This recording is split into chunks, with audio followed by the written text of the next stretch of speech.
Hey, this is a quick review of Lab 5 from Gross Anatomy. We're looking at the anterior forearm, posterior forearm, and hand dorsum today.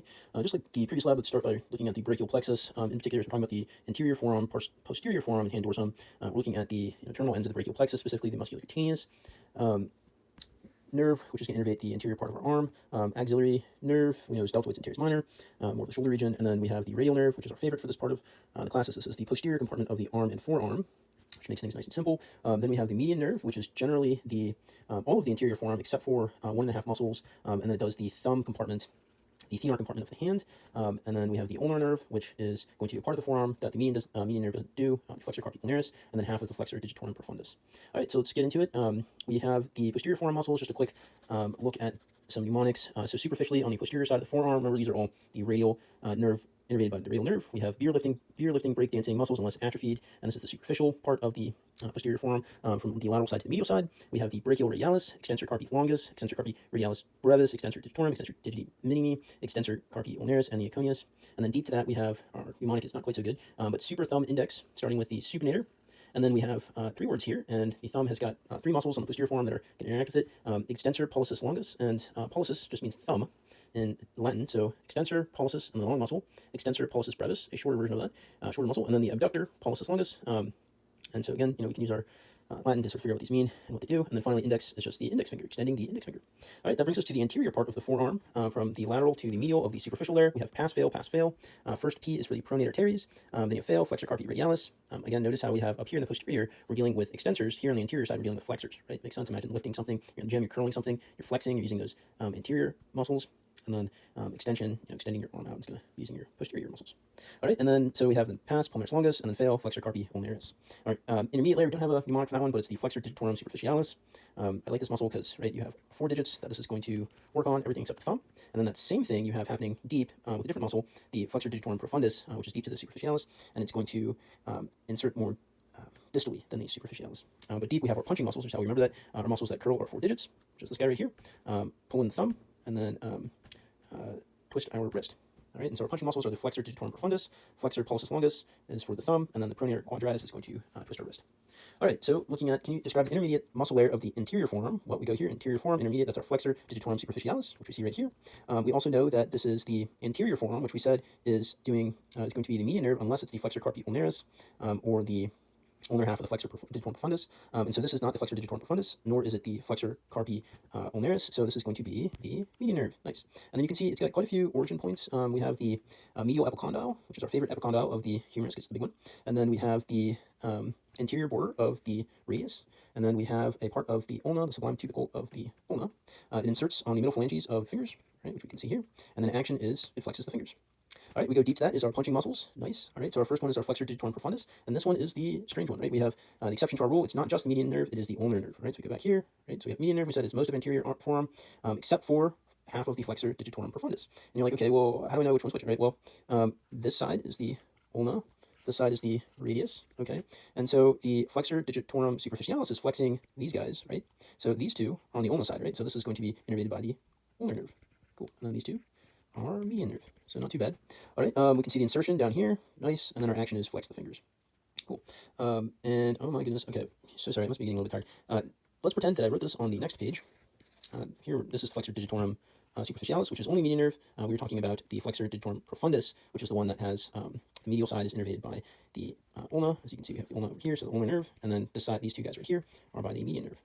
Okay. Also, we said we had our deep on the anterior forearm, we have the flexor pollicis longus, which is going to work on our pollicis, the thumb, median nerve, and then we have our pronator quadratus, and that's going to pronate our forearm, which is twisting our forearm, right? When you have your hand palm flat on the table and you bring the palm up, that's supinate, and you bring your palm back down onto the flat surface, that would be pronate. So our pronator quadratus is going to pronate our forearm.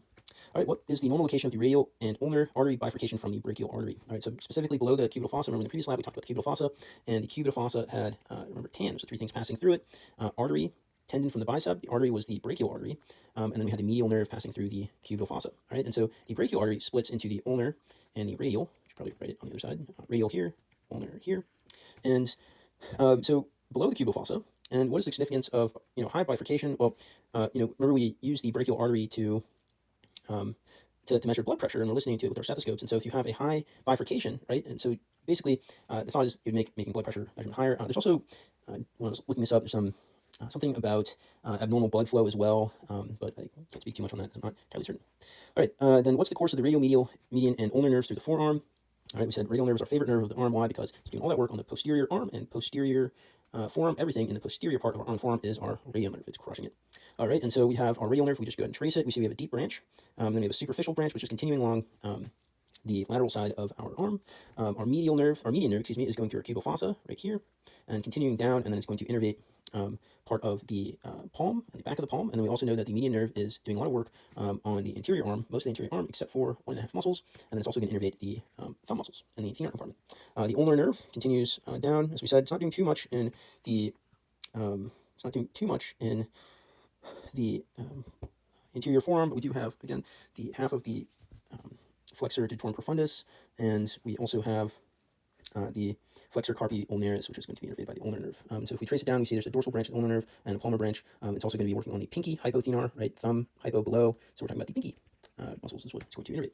All right, can you describe the actions, attachments, actions, superficial muscles of the posterior forearm? All right, well, posterior forearm, superficial, we go way back to our mnemonic here, and we have our beer lifting, breakdancing muscles unless atrophied. All right, so take a look at that, and let's see, superficial, posterior. All right, so starting with beer, we have our brachioradialis right here. This is the posterior forearm, and so you see posterior anything, you're thinking radial nerve. Nice, okay?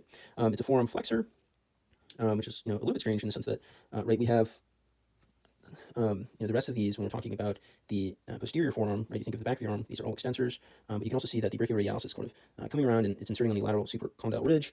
So for that reason, and its insertion over here, we're considering it a posterior forearm muscle, even though it's doing forearm flexing, whereas the rest of these are extensors.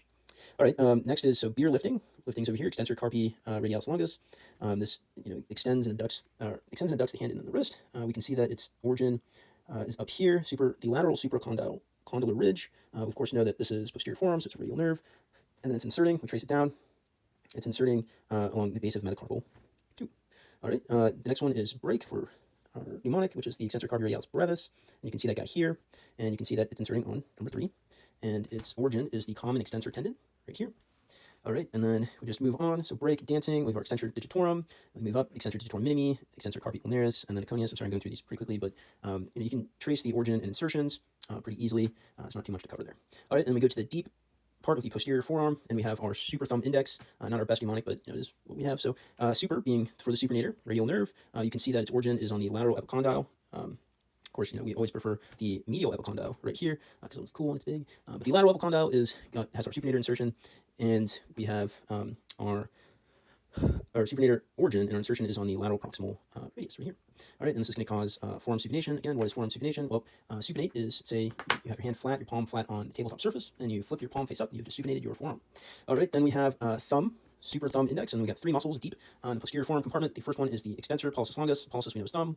All right, so we can tell what that does. We know it's the radial nerve. Then we have extensor pollicis brevis.